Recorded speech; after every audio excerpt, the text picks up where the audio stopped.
Coração Peludo.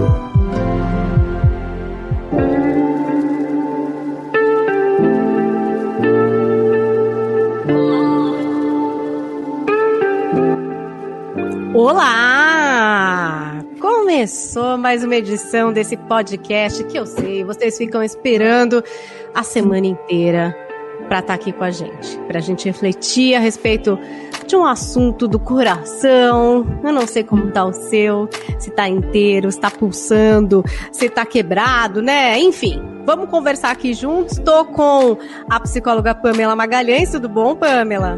Oi, Paulinha querida, oi para todo mundo aí, né, que tá nos escutando, que tá nos vendo. É sempre muito gostoso falar de temas tão oportunos e que podem ajudar tanta gente. Esse é o nosso Coração Peludo, amores, e vocês não sei se já sabem, mas se não sabem, vão ficar sabendo agora. Já anotem aí na agenda, coloquem um alarminho todas as terças, às 5 da tarde, a gravação desse podcast com a sua participação. É uma live com a sua participação. Você pode mandar a sua pergunta participando em youtube.com/As Dicas de Vida, e a atualização do podcast, como você já está acostumado, fique tranquilo, todas as quintas, com o conteúdo integral desse nosso papo aqui do Coração Peludo, que hoje vem pautado por vocês. Vocês sabem, né? Que vocês mandam e desmandam aqui, né, Pamela? Manda um monte de mensagem, de ideia. O que a gente é fiel, né? Falando de fidelidade, né, hoje. O que a gente é fiel com essas sugestões aí não tá escrito, porque hoje até a Paulinha falou, como a gente vai dar o nome? Eu falei assim, busca aí a pessoa que escreveu, deixa eu ver exatamente como ela pediu pra gente escrever e pensar nesse nome adequadamente, ela não é? Foi bem assim. Olha, hoje o nosso assunto é o seguinte, é possível dois amores? Vida dupla. A gente sempre mantém a descrição a respeito dos pedidos, né, porque muita gente não gosta de se identificar, mas eu vou ler aqui o que essa pessoa pediu para a gente conversar, trazer aqui para o nosso podcast. Disse o seguinte, eu gostaria de entender por que pessoas casadas buscam relacionamentos fora, se apaixonam pelo amante e não se separam. Vão levando as duas relações. Ah, Pamela, não é incomum, né? Não. Bom, é que quando ela coloca pessoas casadas que têm uma vida paralela e que se apaixonam pelo amante, ela quer entender por que acontece isso. É importante lembrar que não podemos generalizar, né? Não é todo mundo que está casado que vai ter vida dupla, mas tem pessoas que têm uma forma de funcionar, tem pessoas que se acostumam e que vão normalizando essa maneira de viver. Existem N razões que fazem com que uma pessoa não saia do seu casamento perante a sociedade, diante da documentação, não consegue, né, trazer à tona o relacionamento que esteja vivendo paralelamente e mantém assim, né, uma second life ali, né, uma segunda vida independente da tua relação. Eu acho tão interessante, né, e isso me faz pensar como a nossa cultura, ela é arraigada, né? Como a gente tem, assim, muitos aspectos machistas mesmo, né? Assim, ainda inseridos numa cultura que, se você pensar, se você parar para pensar logicamente, na racionalidade, 2020, né? Quantas conquistas, né? Legalização do divórcio, e, enfim, ninguém é obrigado hoje a estar com ninguém, né? A gente tem aí uma liberdade muito grande de assumir os seus sentimentos, suas escolhas e por aí vai. Claro que há uma dor de cabeça considerável em função de uma burocracia que exista, a questão dos bens, a questão dos filhos, uma mudança de vida. Mas a sensação que eu tenho é que as pessoas, elas se acomodam muito numa zona de conforto. E o ser humano, ele tem uma dificuldade muito grande de renúncias. Então, me parece que fazer escolhas, né, ter que abdicar de alguma coisa por outra, assumir uma conduta, acaba sendo uma escolha, um posicionamento de poucos. Normalmente pessoas mais amadurecidas, né, principalmente psicamente, pessoas mais empáticas, né? Pessoas que não pensam só no próprio umbigo, e pessoas que têm esses valores talvez mais fortalecidos. Porque a traição, quando você mantém uma vida paralela, como tem vários casos, eu queria tanto lembrar de um filme que eu vi agora na Netflix. Putz, podia ter lembrado o nome desse filme. Depois eu passo para vocês no meu Instagram. Mas o nome do filme é mais ou menos assim: um homem que amava muito, era muito amor, né? Porque ele tem 2 esposas no filme. Então é muito curioso você pensar essa liberdade, né, de muitas pessoas funcionarem assim, e no mundo masculino, não que as mulheres não façam, porque as mulheres fazem também, tá? Mas no mundo masculino tem-se uma normalidade, né, uma certa naturalidade até de falar isso. Eu tô com uma aventura, eu tô com uma relação aqui e tal. Então, acho que é importante as pessoas pensarem que engasguei. A traição, ela não é da gente com o outro, né? Mas penso que é da gente com a gente mesmo. Do quanto nós começamos a fazer um movimento contra nós, né? Quando a gente vai nadando contra a nossa própria maré. Liga o microfone, né, Paula? Vamos para a raiz disso daí, vamos dar um passo atrás. Existe motivo para trair, Pamela? Acho que existem N justificativas que as pessoas podem encontrar para trair, né? Eu acho que você pode pensar desde a imaturidade, você pode pensar de uma carência, você pode pensar de uma insegurança, de uma autoafirmação, você pode pensar sobre um transtorno de personalidade, uma personalidade compulsiva, narcísica, ou mesmo um psicopata, né, que saiba que está traindo e vai trair mesmo e não tem empatia qualquer. Há também uma influência forte, eu acho que sociocultural, acho que tem pessoas que elas vêm autorizadas a traírem. O pai traía, o vô traía, e até se apoiam nisso, né? Eu já recebi casos no consultório curiosos, e não posso negar que eu sempre recebi de homens, né? Eu falo isso, o pessoal fala, mas mulher também trai, tá bom, gente, mulher também trai, mas talvez o homem ele traga isso mais à tona com mais liberdade. Então, assim, um exemplo que eu tenho é do homem, né?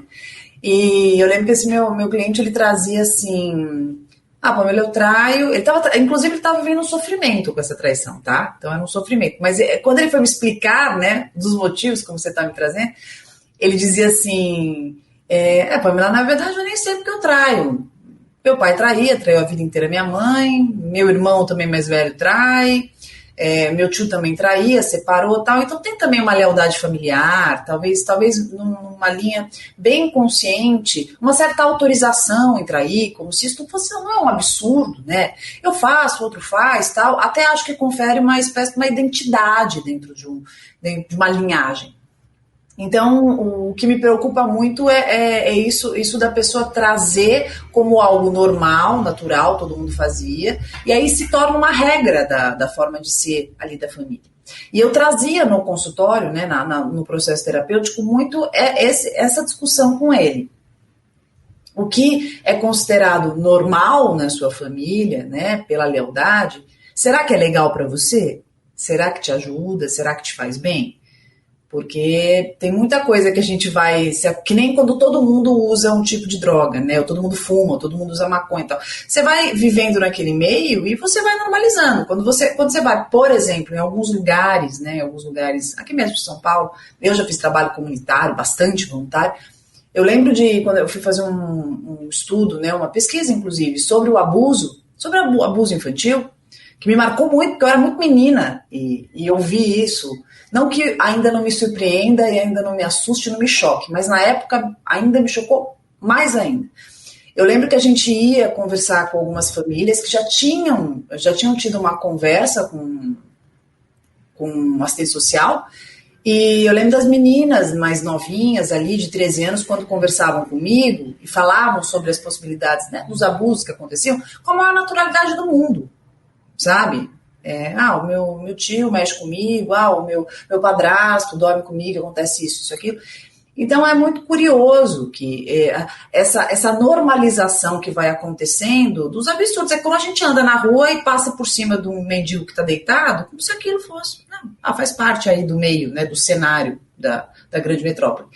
Então, gosto muito de botar para pensar aquelas pessoas que têm condutas repetidas da família e que não estão se dando conta do quanto isso está sabotando a própria vida. Pamela, mas você acha que assim, por exemplo, quem trai sempre, ou pode ser uma coisa episódica, pode ser, enfim, uma vez? Uhum. Eu não acho que é uma regra. Não acho que isso dá para pôr em regra, não. Eu acho que tem gente que trai 10 e não trai nunca mais. Não é, quem trai 10 trai 1, não sei. Acho que eu já atendi muitos casos, conheço muita gente que traiu a vida inteira e depois caiu em si. Como eu disse, a traição às vezes tem uma conotação de vantagem para quem trai. Eu acho que isso é um dos maiores erros sociais. Fulano é malandro, cafajeste, tal, e às vezes tem até uma risadinha feminina, é malandro tal, e fica meio que aceitável aqui, né? Quando tem essa conotação voltada para a mulher, já tem uma pegada diferente, né? É vagabunda, tal, dá para todo mundo. Quando o cara pega todo mundo, ele é malandrão e a mulherada... Gente, assim, não estou dizendo da minoria. Eu acho, eu imagino que a Paulinha também, o cara cafajeste, eu acho, assim, particularmente de uma superficialidade, de uma imaturidade gigantesca. Mas a maioria não pensa assim. Tem uma coisa meio de sex appeal. Acha, né? Meio sedutor. Sedutor, meio Dom Juan, né? Nossa, comedor, putz, deve mandar bem, pegada, tal. Tem essa fantasia no universo, né? Feminino e masculino, né? Homoafetivo ou hétero. Mas a mulher ainda tem aquela coisa de que, vagabunda, tá, também, tal. E tem essa ridicularização, né? E, inclusive, muito do universo masculino de sair com esse tipo de mulher, que é como se diz, e não assumir nada porque essa mulher não é uma mulher direita. Ainda tem isso muito forte. Esses selos, né? Com certeza, tem. E eu acho isso muito relativo, porque eu penso que tem situações, e eu trabalho muito com casal, né, família, às vezes a pessoa traiu numa situação de crise, numa situação pontual, de novo, não estou aqui dizendo que é maravilhoso, que é certo, que é aceitável, que isso é, aliás, eu acho que ninguém é juiz de nada. Acho que quem tem que avaliar o quanto essa traição coube nessa relação é o casal. Mais ninguém. Não é mãe, não é quem está de fora, tal, porque a família adora tomar partido, amigos julgarem, as pessoas julgam demais. Isso é uma das coisas que eu mais percebo, e eu costumo dizer assim, cuidado com quem você julga, porque amanhã você vai ser julgado, né? Essa cadeirinha aí, ninguém está livre.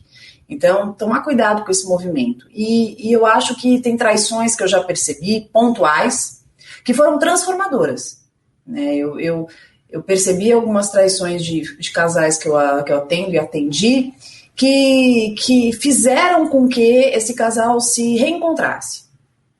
O que eu acho diferente de alguém que traiu sempre a vida inteira, e isso é uma forma de ser. Então eu penso que tem uma forma de ser, sempre trair, vou trair sempre. Tem gente que sempre traiu e que resolve parar de trair. Tem quem traiu uma vez e não trai mais nenhuma, quem traiu uma e trai duas. Então, eu acho que o que vai mudar e o que vai fazer a diferença é o desejo da pessoa em fazer algum movimento para si, para que mude essa conduta, né? E quem foi traído, parar de ficar o tempo inteiro buscando a culpa para si mesmo e entender que a pessoa que te traiu, antes de te trair, ela traiu a si mesma, porque ela teve um compromisso com você, ela fez um contrato relacional com você. E nesse contrato relacional, Pamela, é engraçado, porque olha aqui a pergunta da Brenda Junqueira, a colocação dela. Adoro esse nome. E trair é só ficar ou conversar também com segundas intenções? Ele sempre dizia que não estava traindo, mas conversava com outra, prometendo 1 milhão de coisas para ela, mesmo sem ter ficado, disse a Brenda. E a gente tem também o Gilberto Pedestre dizendo, por que virtualmente tem pessoas que não acham que isso é traição? Eu tenho, primeiro, uma resposta para a Brenda, né? Brenda, eu penso que o caminho da traição, ele começa com uma conversinha, né? É sempre uma conversinha que não tem nada demais. É uma conversinha inocente. Eu brinco sempre que, assim, presta bem atenção para o que você está dando corda, porque é capaz que você se enforque, né? Então, penso que tudo vai começar com uma conversinha e a gente se conta histórias, né, Brenda? É ou não é?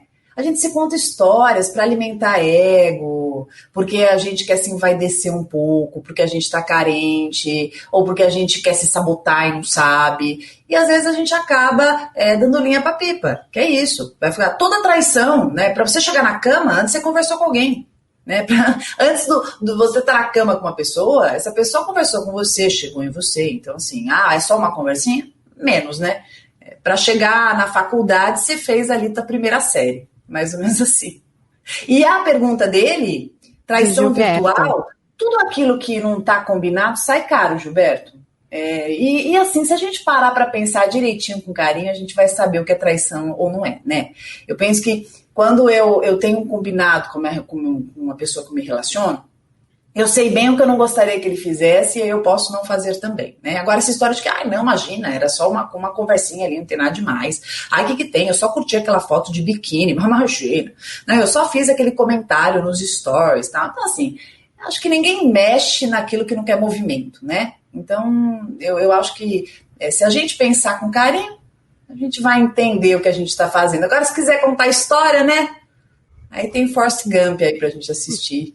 Lembrar como é que faz. Que é inofensivo também, não pega pra ninguém. Pamela, às vezes a gente fala também da pessoa que trai, como, né, aqui você trouxe vários exemplos, pode ser até um distúrbio, tipo, um psicopata que de fato não tá ligando pra nada, pra ninguém, enfim, só pensa nele, aí acho que também é um caso particular. Mas traição traz muita culpa? Eu acho que para quem tem valores bem delimitados e para quem tem uma espécie de uma empatia desenvolvida, uma maturidade emocional, é capaz que a traição aconteça.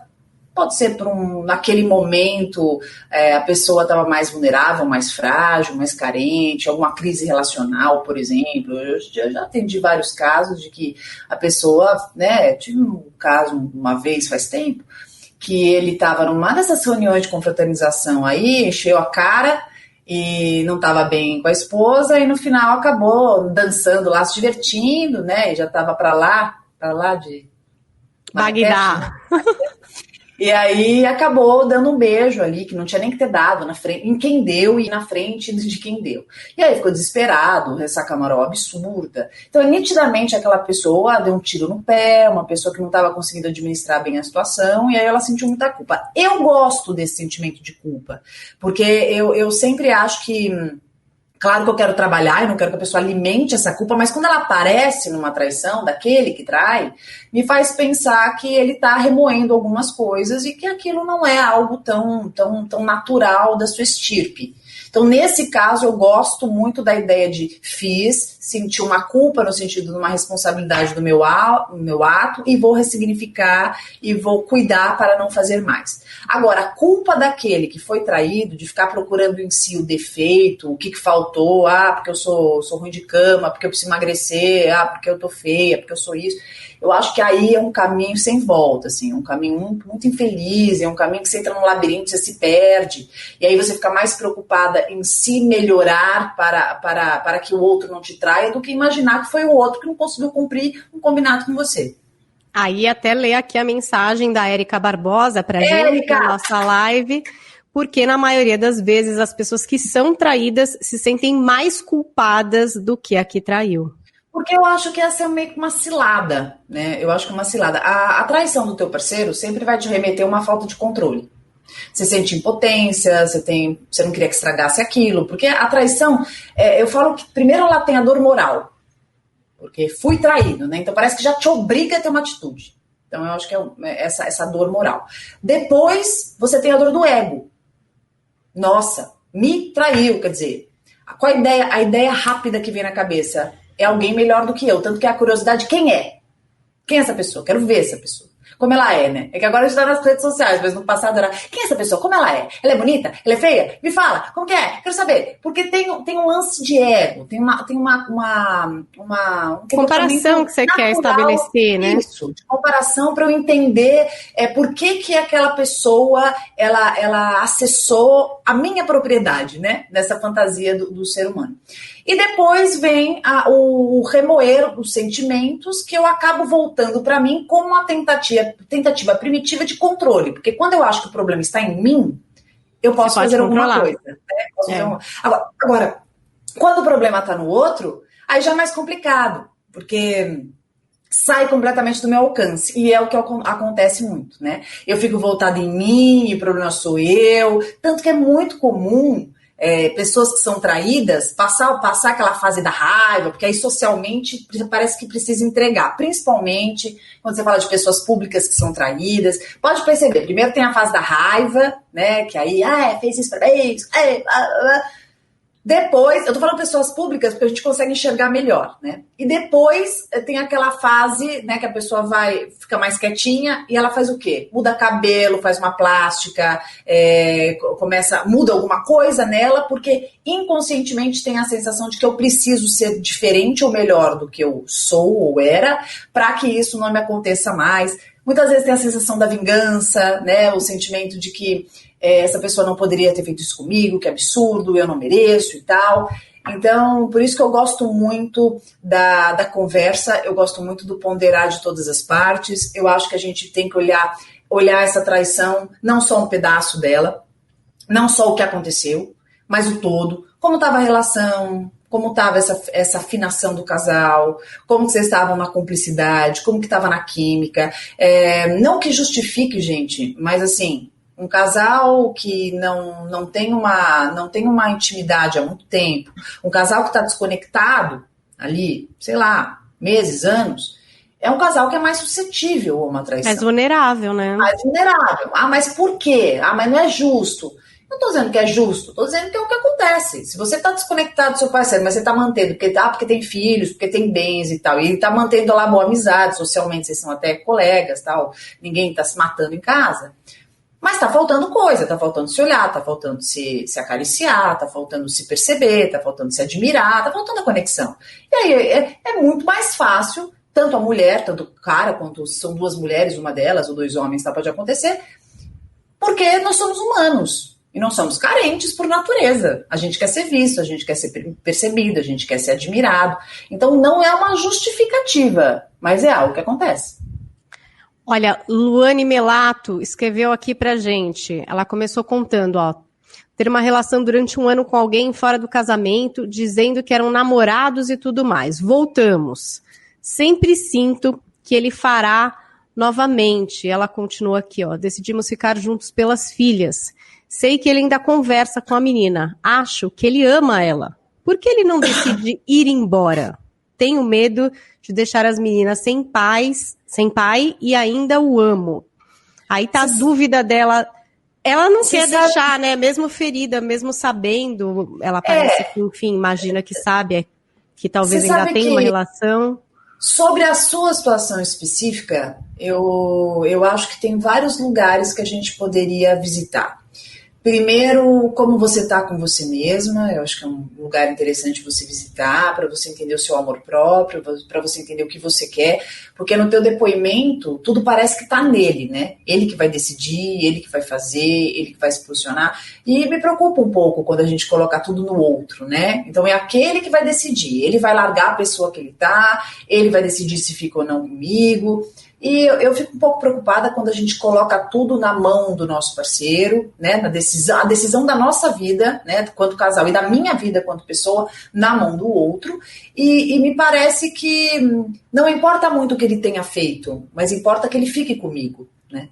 E que mensagem que você passa para essa pessoa? Você passa a mensagem de que não importa o que ela faça, que você sempre estará com ela, e eu me preocupo com isso.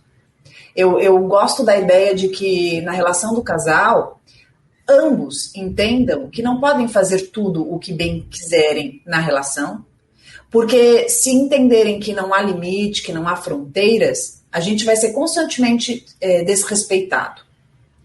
E tem que parar para pensar se eu quero que alguém fique comigo por causa dos meus filhos, se eu quero que alguém fique comigo pelos nossos bens, ou se eu quero que alguém fique comigo porque me respeita, porque me ama, porque me quer, né? Agora, se você identifica quais são as questões do casal, quais são os problemas, o que está acontecendo, e vocês querem trabalhar isso juntos, desenvolverem, resgatarem, ressignificarem, aí maravilha. Mas o que eu ia dizer, além da pergunta dela, é que me lembrou muito um vídeo do Flávio Gicovati, saudosíssimo Flávio Gicovati, né, meu querido, que ele falava sobre dois amores, né? Que é uma pergunta que vem muito frequente. É possível amarmos duas pessoas? Né? Dá para amar duas pessoas? Na verdade, eu acho que a nossa capacidade de amar, ela é gigante. Né? A gente pode amar muitas pessoas. A gente pode amar muito. Eu penso assim, podemos amar muito. Mas depende do lugar que nós colocamos essas pessoas na nossa vida e quais são os nossos objetivos e os nossos propósitos. Né? E, claro, apoiado nos nossos valores. Então, quem eu escolho para assumir postos aqui na minha vida vai muito de acordo com o que eu decido para a minha vida, os planos que eu tenho, né? E os planos que eu acordo com aqueles que são especiais para mim. E aí também eu vou transitar pelo significado do amor para mim, o significado da lealdade, dos vínculos, das construções. E conforme eu tiver isso alinhado, aí eu vou conseguir me dedicar a estes amores e a colocá-los em lugares ali justos, de acordo com aquilo que a gente combinou. O que acontece é que tem algumas pessoas, aí de novo, a influência cultural, aí de novo, o que elas aprenderam, o que elas viram e os modelos que elas tiveram. E não é muito difícil, por exemplo, você conversar com um homem, de novo, eu tô parecendo uma machista aqui, né? Mas todo mundo é um pouquinho, e quando a gente fala de cultura não tem como, né, gente? A nossa cultura é machista. Não é bonito falar, eu sei, mas quem estudar um pouco vai entender que é. Quero que isso mude, quero muito. Eu sou uma mulher contemporânea, sou uma mulher independente, mas eu sou realista. E a gente está aí lutando, e falar sobre isso é uma forma de lutar também, de conscientizar e da gente trabalhar sobre. Então, o que acontece? Não é difícil você escutar um homem dizer assim, eu amo a minha mulher, eu amo. Ela é minha mulher, ela é minha família, ela me deu meus filhos. Você escuta essa frase. Mas eu amo sair com essa mulher, mas é sexo. Então, é muito comum você ver muitos homens, principalmente, separando o sexo do amor. E aí o que acontece? Você consegue caminhar com duas pessoas, por exemplo, ou até três, sendo que uma você ama e o resto você pratica sexo? Para quem pensa assim, sim. Então, como a gente tem esse fator cultural muito forte, tem muito isso. Aqui sexualmente eu, né, me alivio, me divirto, tá tudo certo, mas eu amo essa pessoa aqui. Né? E tem também quem comece a cindir a busca das necessidades. Então, por exemplo, com essa pessoa aqui eu tenho conversa, eu tenho troca, eu tenho construtividade. Com essa pessoa eu falo de negócio, essa pessoa me entende, a gente divide um monte de coisa. Com essa outra aqui é onde eu vivo a minha sexualidade. Com essa pessoa eu me realizo, com essa pessoa eu tenho as minhas fantasias, com essa pessoa a gente tem uma ligação incrível. Então há pessoas que dividem. Ficar buscando complementares, assim, né? Essa não gosta muito de sair, mas essa sim, essa gosta. Então tá, então eu fico com essa, saio com essa, e essa eu vivo a coisa aqui em casa. Então, pra que escolher, né? Pra que fazer essa escolha difícil? Às vezes, a pessoa, ela tem em casa uma parceira, um parceiro, que dá estabilidade, que dá segurança, que é uma pessoa ali que está há muito tempo, que às vezes começou um relacionamento desde mais novinho ali, e aí não consegue largar, porque tem uma relação de dependência emocional imensa, mas encontra pela vida uma outra pessoa que desperta aspectos da sexualidade que não são mais despertados na relação que tem em casa. E aí encontra a bengala que precisava, inclusive para sustentar a relação de casa. Então eu falo que tem muitas amantes e muitos amantes que não sabem, mas eles são o antídoto necessário para que aquela relação de casa, a relação que é apresentada socialmente, seja mantida. Então, o alívio da situação. Nossa, tem muita gente que não sabe, mas é muleta. É muleta para sustentar a relação. Relação que já está fracassada, no sentido amoroso sexual, né? No sentido que faz uma relação existir.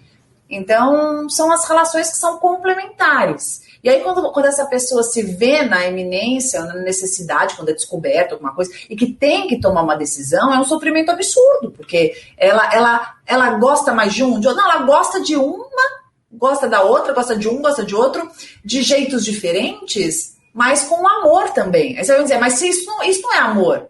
Isso não é o amor que você sente, que você identifica. Mas para aquela pessoa, é o amor que ela entendeu. Gente, não tem o amor certo. Tem o amor que você visitou. Tem o amor que você conheceu. Agora, a Pamela tem essa questão de ter que lidar com a traição, né? Enfrentar isso, descobrir, né? Uhum. Aí é uma mensagem que você pegou, é uma coisa que você viu, e aí você tem que lidar com aquilo. Tem gente que às vezes finge que não viu, né? É um jeito de lidar, foi uma forma. Sim. Vou fingir que eu não vi isso, porque, enfim. Escolhas. É difícil, né? É muito complicado. Muito. Por isso que eu te falei, o impacto moral é muito grande. Porque vamos pegar um exemplo de uma pessoa que ela já está arruinada no sentido da estima dela. Arruinada. Já está numa relação abusiva faz tempo, já aguenta um monte de coisa, né? Já aguenta ofensas, críticas, está perdida de si, está fragmentada. Ela não vai encarar a traição do mesmo jeito que uma outra que é independente, que tem autonomia, que é construtiva, que tem um autorrespeito desenvolvido, que está mais autoconfiante. Por isso que o meu trabalho existe. O meu trabalho, a principal razão do meu trabalho é fortalecer as pessoas, sem qualquer distinção de gênero. Tanto, você fala para as mulheres, fala para as pessoas, homens e mulheres. O meu maior desejo é que as pessoas descubram o poder que elas têm, entendendo a sua própria autonomia. Porque todo mundo pode ser traído aqui, eu, a Paulinha, você que está escutando, qualquer um. Isso aí não é porque uma pessoa é bonita que ela não é traída, não é porque a pessoa é rica, porque ela é famosa, porque ela é psicóloga, porque ela é médico, porque ela é jornalista. Não tem diferença. Todo mundo pode ser traído aqui, todo mundo pode trair também, inclusive, né? Eu acho que o mais importante é o quanto eu consigo lidar com isso. E eu percebo que sim, a traição é um baque, é uma pancada, principalmente quando você confia muito na relação. Então você pode confiar porque a relação, ela mostra isso, né? A relação, ela é uma relação que você tem cumplicidade, que vocês estão ali super afinados, porque tem muita gente que é cindida, né? Eu falo que tem pessoas que são impressionantes. Eu mesma já vivi isso, já senti na pele. E já vi no consultório casos que eu não acreditei, assim. Quando estourou uma traição ali, como assim, né? Eu até achava que o outro era possível que traísse, mas esse aqui não.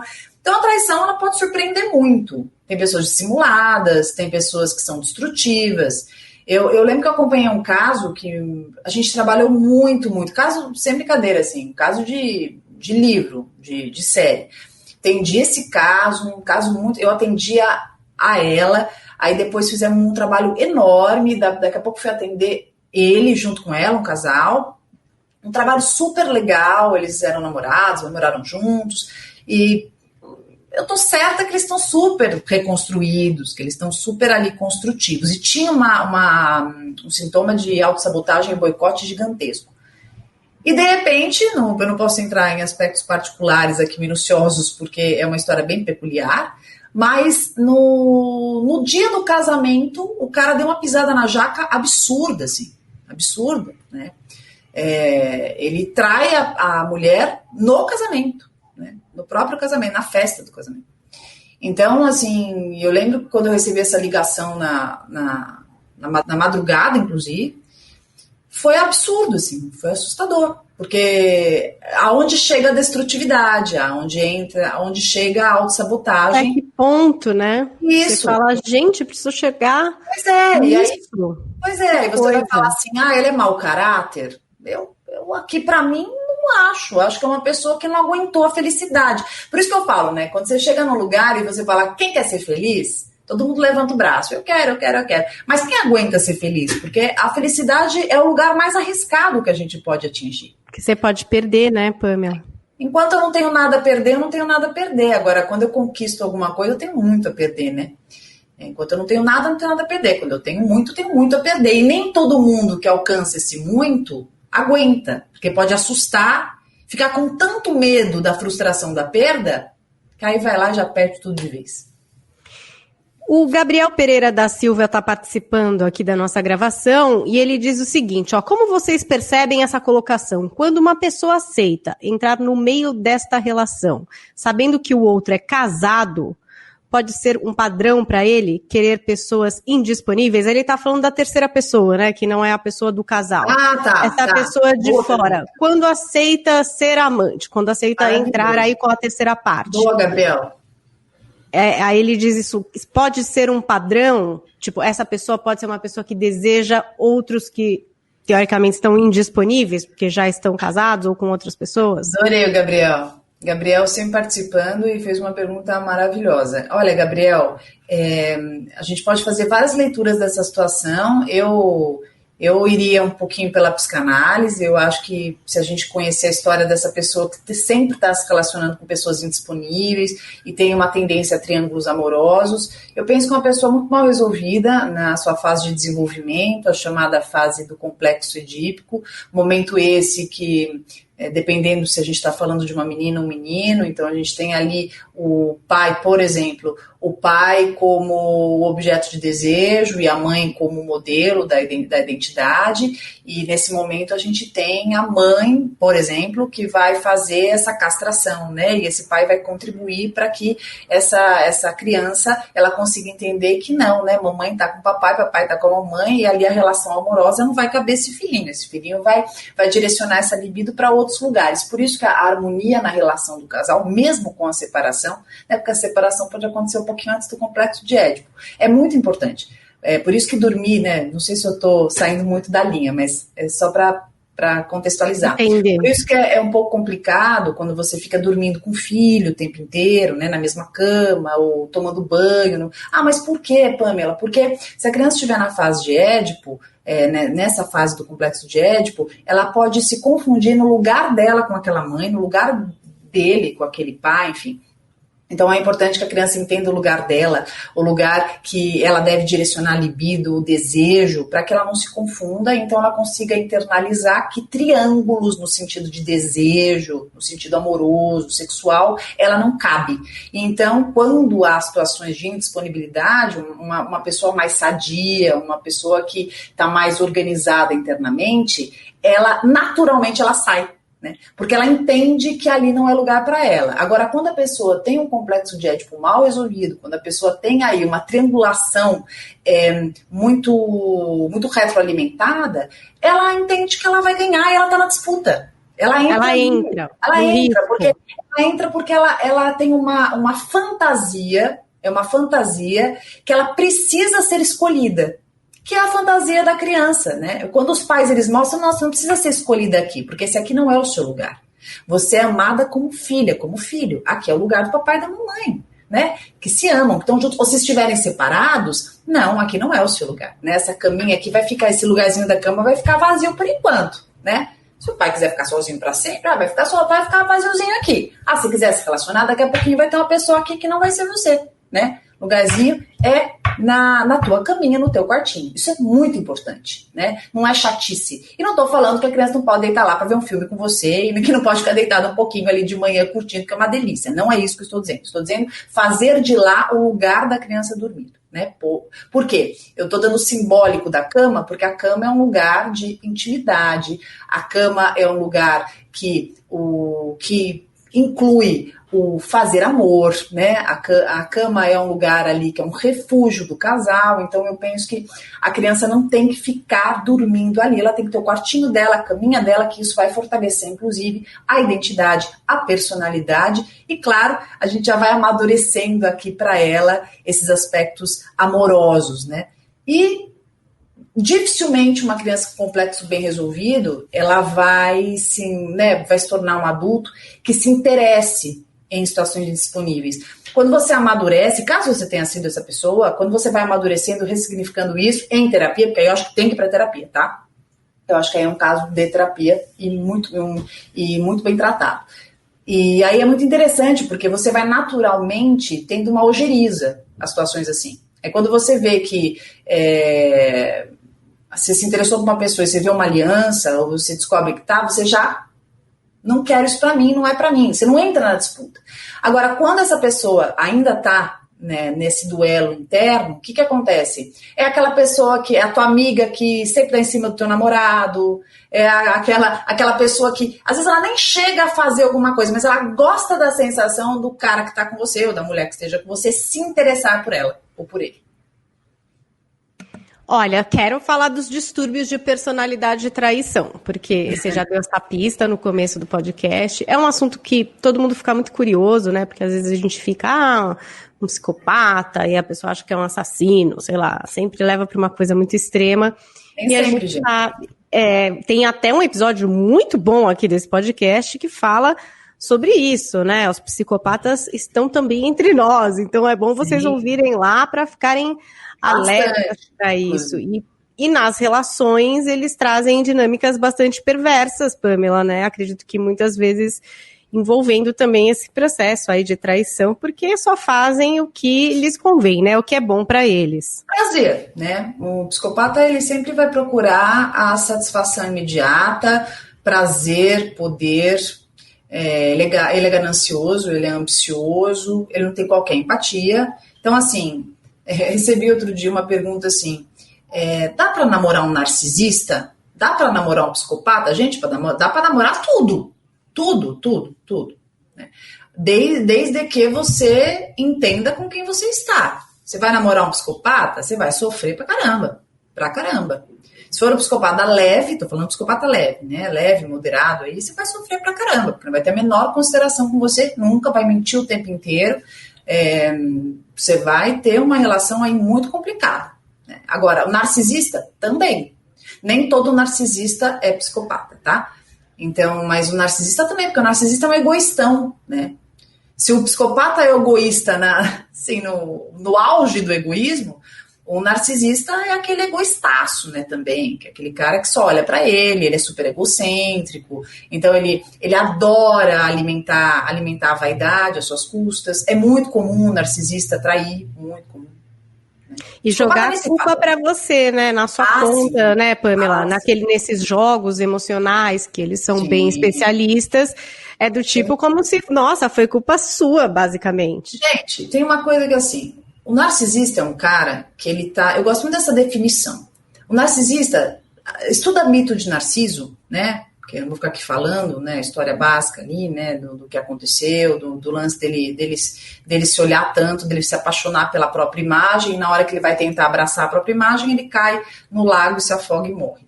Né? Então, assim, imagina uma pessoa que só olha para si, que só pensa em si, que é autorreferente o tempo inteiro, tudo é para ele, ela, pode ser ela também, e é uma pessoa que está à procura de si. Tá? Esse mito para mim é muito à procura de si. Eu estou me procurando, eu estou querendo me encontrar, eu estou querendo me apropriar de mim. Então é uma pessoa que faz isso, que está assim, que está vivendo essa saga consigo mesma, não tem espaço para ninguém. Não tem espaço para ninguém. Dá para namorar um narcisista? Como eu disse, dá, gente. Mas assim, vai sofrer pra caramba. Você vai ficar sozinho à beça. Porque a pessoa não vai te ver. Ela só vai parecer que ela te vê em situações que ela tire alguma casquinha, né? Você tá se dando bem, ela tá se dando bem também, então legal, ela te vê. Parece que ela te vê, mas ela tá vendo uma situação que é boa pra ela e que tá te favorecendo de alguma forma também. Mas ela não vai largar alguma coisa ali que ela esteja fazendo pra te acudir, pra te ajudar, né? Ela não vai estar preocupada numa coisa que você fez, que ela não se envolva. Não tem esse olhar. Narcisista, e de verdade, o narcisista, isso não é maldade. O psicopata é mau. O narcisista ele não é mau, na verdade. Ele acaba sendo ruim para o outro porque ele está tanto na procura de si mesmo que ele passa por cima dos outros. Né? Imagina uma pessoa que está se procurando, está se vendo em tudo, ela pisa em cima das pessoas, ela passa por cima. Não enxerga, né? Agora... E o compulsivo, tá? Que você perguntou dos transtornos, o compulsivo também. É a pessoa, eu falo cara que é mais fácil de falar, tá? Mas é a mulher também. Mulher ou homem. É uma mulher ou um homem, enfim. O cara que tá ali compulsivo, ele não consegue se saciar com nada, então ele olha, ele quer. Com comida ele faz isso, com mulher ou com homem também. Tá? Entendi. Nada basta. Agora aquela pergunta, né, de dá pra perdoar uma traição. Todo mundo sempre quer saber isso, se dá pra perdoar, se dá pra esquecer, se não, jamais esquece, mas daí perdoa, ou não perdoa, mas jamais... É uma confusão isso daí. E eu queria, Pamela, se você pudesse, é que é difícil, né, porque eu acho que tem vezes que deve valer a pena perdoar. Porque como você falou, tem gente que escorregou, que foi um erro, que foi um episódio. Agora, tem outras vezes que fica muito claro que esse jogo não vai mudar, né? Que é o caráter, né? Olha, aqui dá para perdoar uma traição. Olha, a resposta para aliviar dá. Depende da traição, depende de você. Eu acho que tem traições que talvez eu perdoaria, a Paulinha não. E tem traições que a Paulinha perdoaria e eu não, porque vai depender do contexto, vai depender da gente, vai depender do sentimento. Eu amo essa pessoa é super legal, a gente tem um monte de coisa bacana, ela me traiu, mas eu acho que é um momento, é uma crise, dá para conversar, você consegue passar por cima disso? Porque assim, você tem que também ponderar o quanto você consegue administrar essa sensação, esse sentimento, essa situação. Porque também ficar relembrando a vida inteira, isso não é justo. A vida inteira você vai ficar relembrando a pessoa e parece que a pessoa tá devendo pra você. Tem casais que, sei lá, o cara foi pego com alguma coisa, a mulher foi pega, a vida inteira jogado na cara. Isso não é vida, né? Isso é um inferno, a relação fica muito ruim. Ou então, às vezes também você acha que dá e aquilo vai te corroendo por dentro. Você fala, ó, não tá dando. Eu achei que tava, mas não tô conseguindo. Pode acontecer, né? Eu acho que tudo vai depender da tua relação, tudo vai depender de você, vai depender do contexto, vai depender do histórico, né? Agora, gente, claro, a pessoa já é a 5ª vez que você pega alguma coisa, a pessoa sempre mente. Dá para perdoar? Dá, se você tiver sujeita a passar isso de novo. Pode ser que nunca mais passe, Pamela? Pode ser. Há uma chance, uma remota chance, né? Porque a gente também tem que considerar um histórico, sempre. Né, o que é mais... Da mesma forma que uma pessoa que nunca traiu, vocês estão lá, sei lá, 5 anos, vou pegar até um tempo aí mais casual. 5 anos. Sempre foi uma pessoa legal, super cumplicidade, aí vocês passaram uns perrengues aí e tal, um sanciamento, sei lá, viajou, fez um curso, estava estressado, estava com depressão, e aí descobriu uma traição pontual. É um contexto diferente, né? Mas é muito legal a relação? Acho que é mais plausível. Aí o histórico mostra que a chance de uma repetição de conduta é menor. Por isso que eu falei, nada é garantia, mas tudo é parâmetro. Mas, Pamela, também tem um dilema, assim, às vezes, de quem trai, de falar, será que eu conto que eu traí? Sabe assim? Será que eu abro esse jogo e, né, me livro dessa culpa, por exemplo, tento falar a verdade? Mas olha que incrível isso, né? Eu acho que a sabedoria, a maturidade, ela mostra isso. Quando eu penso, estou com culpa, digo pra mim, estou com culpa porque eu traí. Então eu vou contar para fulano. Eu vou contar para fulano para me aliviar, ou eu vou criar um problema maior? Porque se eu fiz alguma coisa, uma traição, que eu entendi que não cabia, que não era nada a ver, que não significou nada, foi uma falha da minha vida, caramba, tá? Eu administro isso, eu trabalho isso dentro de mim, para que eu decida se eu estou propenso a mais uma traição, a dar continuidade com isso, ou continuar com a pessoa que eu tô, né? Não penso que haja uma necessidade de contar para o parceiro nesse sentido. Mas e onde fica a sinceridade? Onde fica? Eu penso, onde fica a construtividade? Porque tudo que eu conto pro meu parceiro tem que ter uma intenção. É que nem eu estou andando na rua, um cara mexe comigo. Eu vou contar pro meu parceiro isso por quê? Porque eu sou sincera? Mais ou menos, né? Porque eu vou contar algo que não vai acrescentar em nada, vai deixar ele irritado, aquilo não significou nada na minha vida.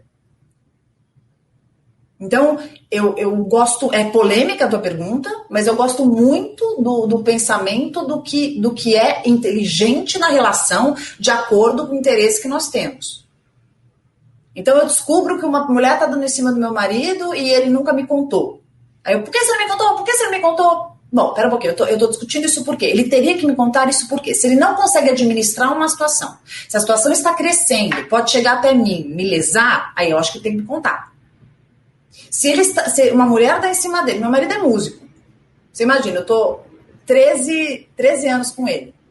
Eu nasci ontem, que nunca ninguém deu em cima dele numa dessas baladas e bares. Agora estamos ficando velho, não tem mais, né? Mas no passado tinha barzinho, caramba. Querer me convencer que ninguém... Eu sempre perguntei, mas e aí? Eu sou tranquila com isso, graças a Deus não teria casado com músico. Mas eu sempre perguntei, mas e aí? E aí? Mulherada se controlou? Ah, não teve nada. Né? Não sou tonta, já fui várias vezes, já vi que rola, que tem essa história, eu brinco, né, do palco embelezador, né, subiu no palco, pronto. Então, mas ele não me contou, ele não foi sincero?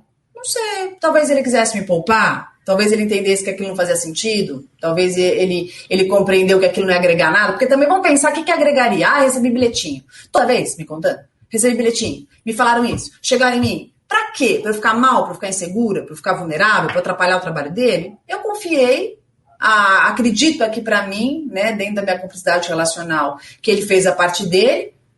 Agora, se ele não fez, ele fez bem feito, porque nunca chegou em mim e nunca prejudicou nossa relação. Então, eu acho o seguinte, que a gente cuide do que é construtivo na relação. Agora, se você tá traindo uma vida inteira uma pessoa, mas eu conto ou não conto? Bom, aí você termina, né, contar. Porque se você está há anos traindo alguém, aí aquilo tem um significado muito maior do que uma pessoa que teve ficou com alguém ali, teve um momento. Por isso que eu falei, cada situação é uma situação. Eu não posso generalizar. Tem gente que tem uma vida paralela, aí é diferente. Tem. Aí tem gente que aceita, né? Assim, a pessoa conta e fala, olha, tem que ver que eu tenho há 2 anos uma filha com outra mulher, sei lá. E tem gente que fala... Tá bom, eu quero ficar com você mesmo assim. Você quer ficar comigo ou você quer ir embora? Não, quero ficar com você. Vou assumir minha filha e tal, mas eu quero ficar com você. Ué, tem gente que consegue. Aí você falou, depende também, né? Depende. Do quanto você suporta. E depende também o que você quer com aquela relação. Né? O que você quer com aquela relação. Porque tem gente que aceita porque também é conveniente. E a gente não está aqui para julgar se uma pessoa quer uma relação por conveniência. Por isso que eu falo que a gente não tem que dar pitaco na relação dos outros. Eu acho que cada um sabe o que quer para si. Se a pessoa quer uma relação por conveniência, se ela não quer perder ali algumas benfeitorias que existem, algumas facilitações do relacionamento, prestígios que tenham ali, eu quero continuar mesmo assim, até crio a filha. Se for, tá bom. Ué, escolha da pessoa que está se relacionando. Agora, se você quer um relacionamento com cumplicidade, com a sexualidade, com parceria, eu penso que numa situação dessa tem que parar e tem que conversar, com certeza. Né? Agora, você não vai me convencer que um relacionamento que você tem com alguém, ele tem uma relação paralela ali, séria, né, que já virou, sei lá, um namoro paralelo, um casamento, como esse filme da Netflix que eu preciso lembrar, que eram 2 casamentos. Aí não, né? Aí a gente tem uma cisão, aí a gente tem, assim, um comportamento completamente descabido, né? Uma pessoa que leva 2 vidas, é uma coisa grande. Aí sim, tanto que a história, ela é bem interessante, inclusive o fim, fica aí a curiosidade. Eu não tô nem fazendo o marketing do filme, né? Porque eu não lembro meu nome. Mas Pamela vai lembrar, postará lá no grupo dela do Telegram, um grupo maravilhoso que ela tem mantido no Telegram, com mensagens muito legais, positivas. É só para no Telegram Pamela Magalhães, que já vai aparecer o grupinho, você entra lá. Muito bom, a Pamela ela sempre manda uma dica de filme no fim de semana, eu tenho adorado receber as dicas da Pamela lá no Telegram. Você viu aquele Anne Grace que eu coloquei? Uma minissérie maravilhosa. Tem uns filmes. Tá vendo, gente? Eu não sou a Paulinha, né? Paulinha é fera. Essa pessoa sabe tudo. Eu não sei que horas que ela vê. Eu fui aqui, ó, ela se clona. O que ela faz? Uma clonagem. É organização. Você vê que eu podia levar uma vida tripla, mas não. Tô só no casal, né? Como você vê essas séries, eu não sei. Uma hora você me conta. Olha, gente, chegou aquele momento do podcast, eu sei que muitos esperam por essa hora, porque é a fala terapêutica, é o momento em que a Pamela vai falar direto com vocês, vai trazer um pouco do todo da nossa conversa, e é muito interessante, porque realmente puxa umas cordinhas. Vamos ver se vocês vão sentir as puxadinhas de hoje. O nosso tema é possível 2 amores? Vida dupla? Vamos ouvir Pamela Magalhães. É possível vida dupla para uma pessoa que não consiga estar completamente integrada consigo mesma. É possível você viver com 3 pessoas e você se contar que você está com 4 pessoas, até com uma fantasia que você tenha muito amor para dar. Tem quem saia para uma festa e faça alguma competição e se gabe por ter saído com 3, 4, 5 pessoas. Tem gente que acha bonito ter um currículo aí de 1000 transas, ou até ter perdido a conta de tantas pessoas que já passaram ali pela intimidade dela. Eu penso que o nosso corpo é o nosso templo. E o nosso coração, então, nem se fala. É através do coração que a gente sente, é através do coração que a gente filtra. É o coração que faz a conexão, é o coração que permite o nosso sentir, o nosso emocionar, o nosso vincular-se. Vínculos são preciosidades de vida. Compartilhar, escolher, em algum momento se decidir estar inteiramente com alguém que você compreenda que casa, literalmente, com os seus silêncios íntimos, com as suas virtudes tão bem cultivadas, com aquilo que você sempre desejou, entendeu, gostou. É uma aliança muito linda. E quem preserva essa aliança, preserva a si mesmo. Quando a gente escolhe alguém para estar com a gente na caminhada, na trajetória dessa vida, essa vida com tantos percalços, essa vida de momentos tão difíceis, de tantos desamores, amores, delícias, maravilhas, dificuldades, tristezas, sorrisos, momentos inesquecíveis, penso que 2 amores só divide tudo isso. Na verdade, quem tem vida dupla acaba não vivendo a sua única vida até então. Sou mais partidária e entendo que seja mais interessante e mais inteligente se aprumar, se entender, perceber talvez algum medo que exista e talvez alguma coragem que falte para assumir a sua verdadeira escolha, fazer renúncias significativas, reconhecer o seu propósito e aí sim, se doar por inteiro. E penso que tem que ter muita coragem para amar em abundância e transbordar o afeto. Porque é quando a gente se entrega que a gente se encontra verdadeiramente vulnerável. Para mim é uma delícia. Gostaram? É tão bom poder trazer aí as reflexões que vocês pedem pra gente, né? Então, estamos agora numa gravação, numa live, contamos com a participação de muitos de vocês, Paulinha Ula, Andrelisa Dias, Gilberto Bedeschi, Marcelo Mendes, tem mais gente aqui, ó, Sônia Sudan, Gabriel Pereira, Érica Barbosa, Luane Melato. Muito bom contar com essa participação, com esses testemunhos, com esses questionamentos aqui durante a nossa gravação do podcast, mas vocês também podem, a qualquer momento, nos acessar. A gente está no Instagram, esperando o seu feedback. Eu sou @PaulinhaCarvalhoJP. Pamela também está por lá. @PsiPamela. Segundas-feiras tem live com Pamela Magalhães. 19h30. É isso aí, se você ainda não participa, já marca, já põe um alarminho. E vocês podem trazer os temas que vocês querem, as histórias que vocês gostariam que a gente abordasse aqui no podcast. Não se esquece também de fazer aquele @maroto da gente quando você estiver ouvindo, maratonando, relembrando algum episódio. Tem gente que ouve de novo, principalmente essa parte da fala terapêutica para abrir, né, os canais aí da audição para o que a gente precisa e tem que ouvir para mudar alguma coisa na nossa vida.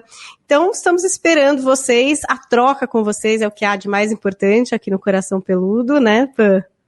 E eu quero agradecer mais um Coração Peludo. Quero convidar todo mundo, hoje com uma gravação da de terça-feira, agora às 19 horas, horário de São Paulo, eu começo a Semana Fertilidade, que é um oferecimento da Ferring Farmacêutica, que é o lançamento do projeto Gravidez na Minha Hora. Então, eu vou falar sobre a fertilidade feminina, e é um assunto tão importante, e a gente é tão desconhecedor sobre a potência da mulher, né, sobre o que acontece aqui dentro, sobre as nossas possibilidades e os tabus. Hoje, às 19 horas, eu vou falar, e quem ouvir esse podcast depois, é só ir lá no meu canal, no meu IGTV, e tem até quinta-feira, inclusive, né, quem estiver escutando aqui, a gente vai ter live na terça, na quarta e na quinta, às 19 horas. Hoje eu vou falar sobre os tabus, né, da fertilidade feminina. Amanhã eu vou falar sobre o poder da escolha.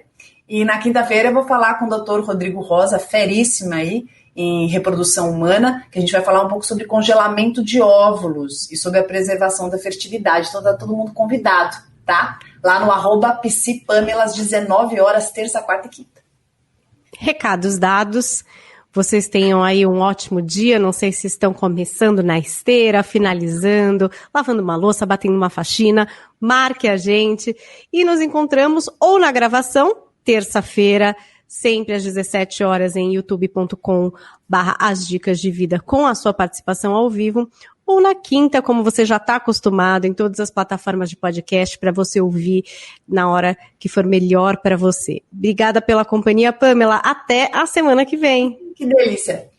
Beijo para você, beijo para todos. Coração peludo.